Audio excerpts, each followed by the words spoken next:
So Canada's Environment Minister, Stephen Guilbeault, is off to China before the end of the month to co-chair something called the China Council on International Cooperation on Environment and Development.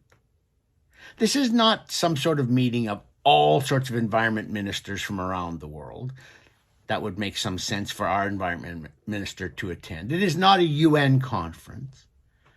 It is a meeting of an organization that is almost entirely funded by the Chinese government and is run out of the Chinese Environment Department.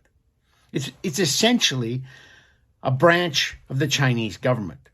And Stephen Guilbeault, our environment minister, is the executive vice chair. It staggers me to think that a minister of the Crown from Canada thought it was okay to accept an appointment as executive vice chair of some Chinese agency. It makes no sense at all. But before we get into that part of it and the way he mistreats Canadian provinces while cozying up to China, let's just take a quick peek at some of China's environmental record.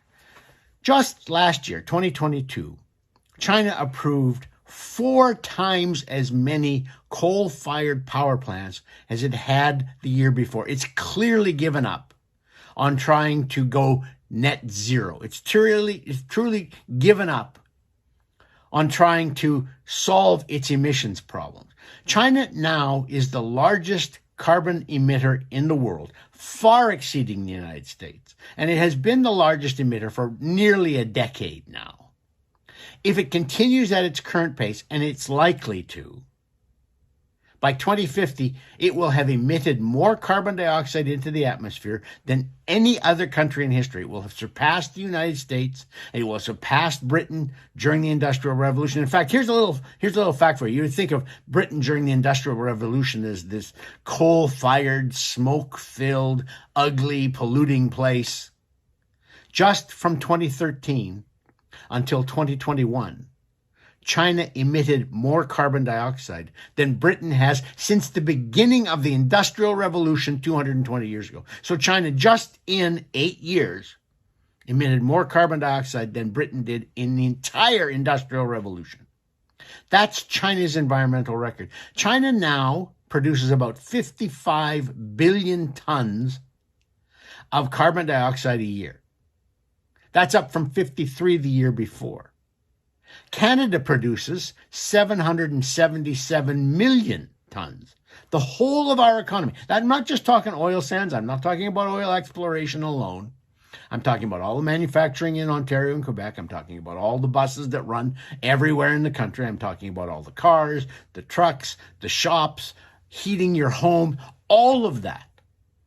We produce 777 million tons of carbon dioxide a year.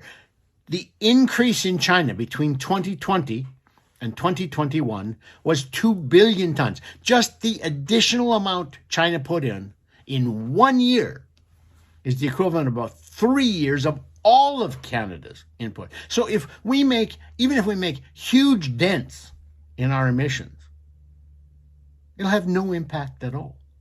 China currently has 300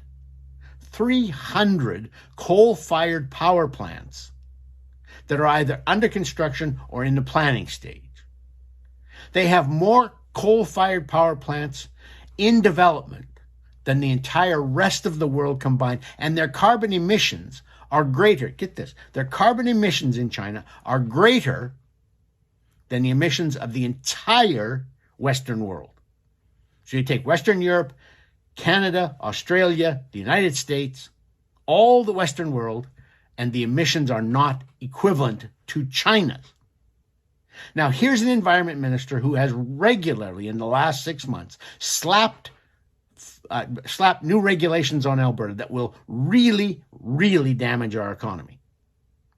He's done it in the name of reducing Canada's emissions, that's the 777 million, by about 120 million, maybe.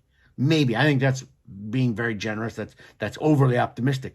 But he's done it to reduce, he's going to crater Alberta's economy to save 120 million tons a year of carbon dioxide. And China is adding $2 billion a year. In fact, if the Chinese economy gets growing again, it's a little bit of a question at the moment, but if it gets growing again, it'll be $3 billion a year that they add. And we are going to try and wreck our economy to save $120 million.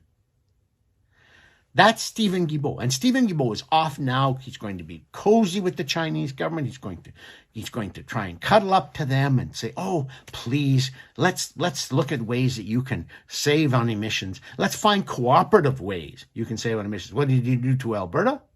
Hey, you guys out there, crash your economy and start listening to me. That's the difference.